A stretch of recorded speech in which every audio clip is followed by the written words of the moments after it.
Il est très fort. C'est très fort? Très très fort.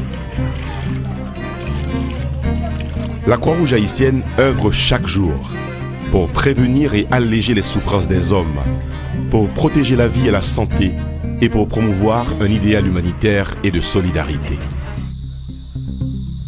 Sur l'ensemble du territoire haïtien, sur les scènes de catastrophe, en cas d'accident, si vous êtes malade et que vous avez besoin de sang, lors de grands événements socio-culturels, pour la formation en santé et en secourisme, au sein de la vie communautaire, la Croix-Rouge haïtienne est présente.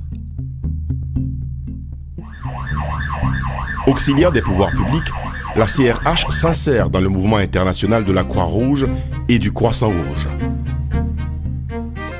Le mouvement a 3 composantes: le CICR, la Fédération internationale des sociétés et les sociétés nationales de la Croix-Rouge et du Croissant-Rouge. Le mouvement compte aujourd'hui 186 sociétés nationales et plus de 100 millions de membres et de volontaires dans le monde.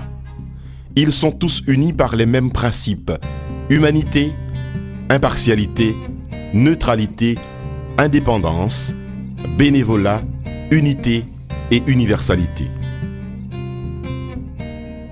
Tout ceci ne commença pourtant qu'avec la profonde compassion et la vision d'un seul homme, Henri Dunant. En 1859, Henri Dunant, un jeune commerçant suisse en voyage d'affaires, se retrouve bloqué au milieu d'un champ de bataille à Solferino en Italie. Les armées françaises et autrichiennes s'affrontent. Au terme de 16 heures de violents combats, 40 000 soldats morts et blessés gisent abandonnés sur le sol. Henri Dunant est stupéfait. Il improvise des secours. Installés dans l'église, les blessés les plus gravement atteints. Et à l'extérieur, les plus résistants. Le souvenir de cette expérience le hante. Il publie en 1862 un souvenir de Solferino. Il propose la création de sociétés nationales de secours neutres et impartiales, chargées de former des volontaires capables de soigner les blessés de guerre. Dans une Europe ravagée régulièrement par les conflits armés, les idées de Dunant connaissent un énorme succès et seront consacrées par le droit. Dès la première convention de Genève de 1864, l'emblème, une croix rouge sur fond blanc, est reconnu comme neutre et protecteur des hostilités. Le mouvement international de la Croix-Rouge est né. En Haïti, c'est en 1932, peu avant la fin de l'occupation américaine, qu'un groupe de pionniers fera sien l'idéal d'humanité et de fraternité de Dunant en créant le 29 mai 1932 la Société nationale de la Croix-Rouge haïtienne. À la tête des fondateurs, le docteur Rodolphe Charmant. Il fixera les buts essentiels de l'institution. Elle installe son premier siège central dans un modeste local à la rue Caproy. Alors qu'un arrêté présidentiel de 1934 en fait un auxiliaire des pouvoirs publics, la Croix-Rouge haïtienne est rapidement reconnue par les autres composantes du mouvement. 3 ans après sa fondation, grâce à la générosité de 2 commerçants, Édouard Estève et Karl Jäger, un nouveau siège est construit à la rue des Miracles.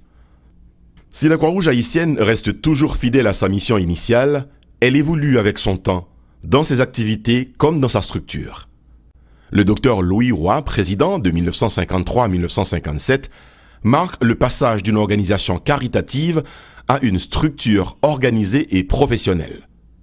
Il multiplie les branches, crée les sous-comités techniques, fonde la Croix-Rouge jeunesse et multiplie les activités médico-sociales. Il doit faire face en 1953 au dévastateur cyclone Hazel et prouve à ce moment-là les capacités opérationnelles de l'institution.